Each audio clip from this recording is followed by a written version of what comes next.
But after that, he broken this ceasefire. He killed our people, and he didn't exchange prisoners. We signed the exchange of prisoners, but he didn't do it. What kind of diplomacy, JD, you are speaking about? What do you mean? I'm talking about the kind of diplomacy that's going to end the destruction of your country. Yes, but if you Mr. President, with respect, I think it's disrespectful for you to come into the Oval Office and try to litigate this in front of the American media. Right now, you guys are going around and forcing conscripts to the front lines because you have manpower problems. You should be thanking the President for trying to bring an end to this conflict. Have you ever been to Ukraine that you say what problems we have? I have been to. Count one. I've actually watched and seen the stories, and I know what happens is you bring people, you bring them on a propaganda tour, Mr. President.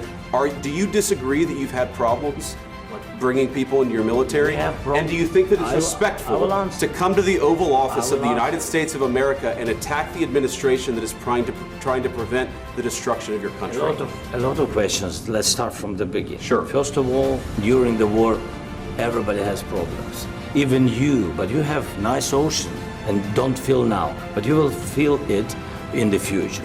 God bless. You don't know that. God bless. God bless. You will not have war. Don't tell us what we're going to feel. We're trying to solve a problem. Don't tell us what we're going to feel. I'm not telling you. Because you're in no position to dictate that. Remember this. You're in no position to dictate what we're going to feel. We're going to feel very good. We're going to feel very good and very strong. You will feel influence. You're right now not in a very good position. You've allowed yourself to be in a very bad position, and he happens to be right about it. From the very beginning of the war. You're not in a good position. You don't have the cards right now. With us, you start having cards. But right now, you don't. You're playing cards. You're playing cards. You're gambling with the lives of millions of people. You're gambling with World War III. You're gambling with World War III. And what you're doing is very disrespectful to the country, this country. That's back to you. Far more than a lot of people said they should have. Have you said thank you once? This entire meeting? No, in this entire meeting, have you said thank you? You went to Pennsylvania and campaigned for the opposition in October. Offer some words of appreciation for the United States of America and the president who's trying to save your country.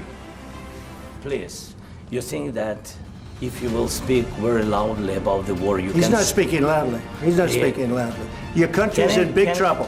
Can I Wait a minute. No. You've done a lot of talking. Your country is in big trouble. I know. You're not winning. You're not winning this.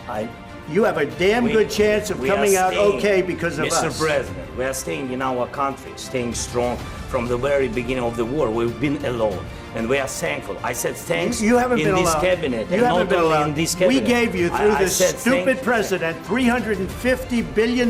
You voted we gave for you your military president. equipment, and your men are brave, but they had to use our military. What about if you didn't have our military equipment, if you didn't have our military equipment, this war would have been over in 2 weeks. In 3 days, I heard it from Putin. In 3 days, this is something maybe new. Less. In 2 weeks, of course, yes. It's going to be a very hard thing to do business like this. I tell you. Just say thank you. Said a lot of accept that